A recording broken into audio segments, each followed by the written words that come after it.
Объединенные ирландцы – общество, созданное в 1791 году. Ирландские лидеры, побуждаемые к восстанию колониальным натиском, вдохновлялись американской революцией в период с 1775 по 1783 год и французской революцией 1789 года. Целью движения было завоевание свободы для Ирландии. Девизом движения были равенство. Это новое, сильное и должно быть услышано. В руководстве общества было много принципиальных протестантов Ирландской церкви. Членами общества были в основном католики и диссентеры, в основном альстерские пресвитериане. Последние также стали жертвами суровых английских уголовных законов, о которых говорили, что они представляют собой машину, изощренно и тщательно продуманную для угнетения, обнищания и деградации народа, какую когда-либо создавала извращенная изобретательность человека. Харизматичный Теобальд Вольф-Тоун, лидер объединенных ирландцев, добивался прав для своих соотечественников-пресвитериан и католиков. Вместе с Неппером Тенди, сыном квакерского торговца железом, человеком убежденным и принципиальным, он отправился в Париж, чтобы обратиться за помощью к Наполеону Бонапарту. Наполеон сказал Вольфу Тону: «Боже, какой вы храбрый!» Однако движение не было остановлено. Английский генерал Лейк сказал: «Я убежден, что борьба должна вестись между армией и народом». Бесконтрольные, внесудебные убийства были в порядке вещей. В Ате, графство Килдер, 1 мая 1798 года впервые появились треугольники. Жертву привязывали к деревянной треугольной конструкции и забивали до смерти, если она не могла дать никакой информации. Использовались правши и левши. Они били в унисон. Чтобы пытка не прекращалась, уставших порщиков заменяли, и они продолжали, снимая кожу, мышцы и кровь. Для полуподвешивания использовались переносные, передвижные виселицы. Жертв подвешивали к деревянной конструкции или подвешивали за спину солдата. Их оживляли каждый раз, когда они теряли сознание от удушения. При другой процедуре, называемой пикетированием, жертву оставляли висеть, но она могла, если была в состоянии, некоторое время постоять на остроконечных кольях. Когда жертва была близка к смерти, ее также спускали, оживляли и снова вешали. Так повторялось до тех пор, пока жертву не оставляли висеть. Во всех случаях результатом была ужасающая смерть. Еще одна пытка называлась кипящая смоляная шапка. На голову жертвы надевался конический колпак, наполненный кипящей смолой или дегтем. Кипящая смола стекала по лицу, попадала в глаза и рот. Когда смола остывала, колпак снимали вместе с большей частью кожи головы.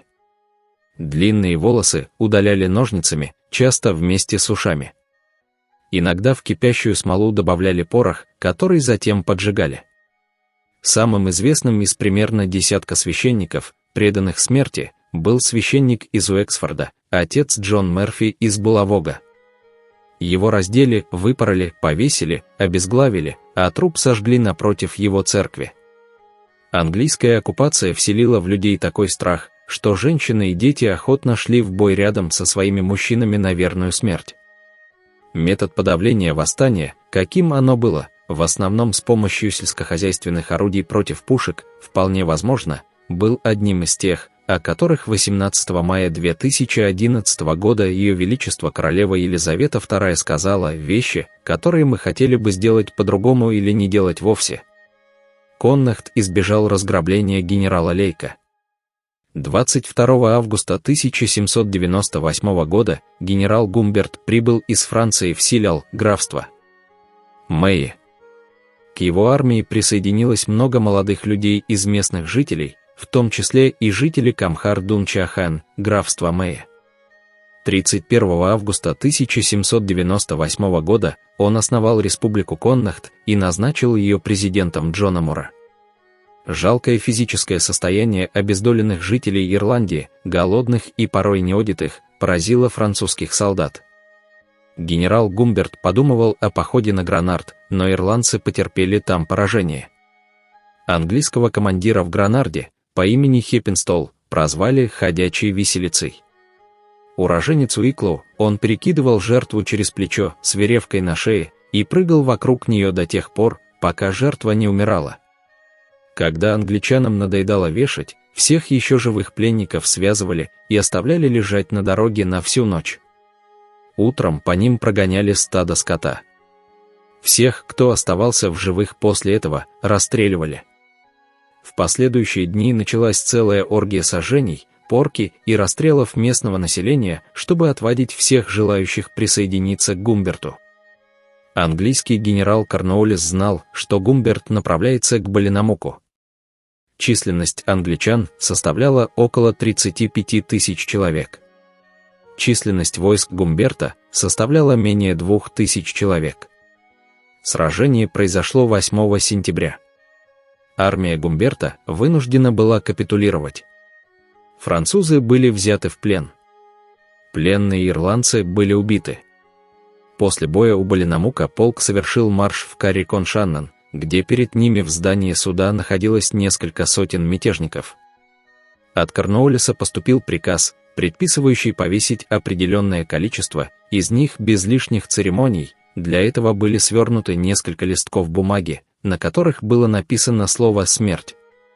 С этими бумажками в шляпе адъютант-капитан Кей вошел в здание суда, и началась жеребьевка. В Карри-кон-Шанноне использовались два места казни. Заключенных, не повешенных на первом месте, отправляли на второе. Другие заключенные были отправлены в качестве рабов в колонии, например, в Австралию и Тасманию.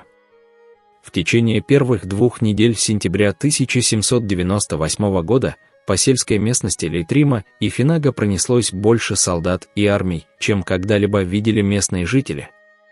Солдаты грабили, насиловали и убивали молодых и старых людей, а они могли занимать свободные помещения, где им заблагорассудится, и могли делать все, что им вздумается. Наших 3 принцесс, пришедших с нами в Ирландию, как того желали древние, зовут Эры, Банба и Фодла.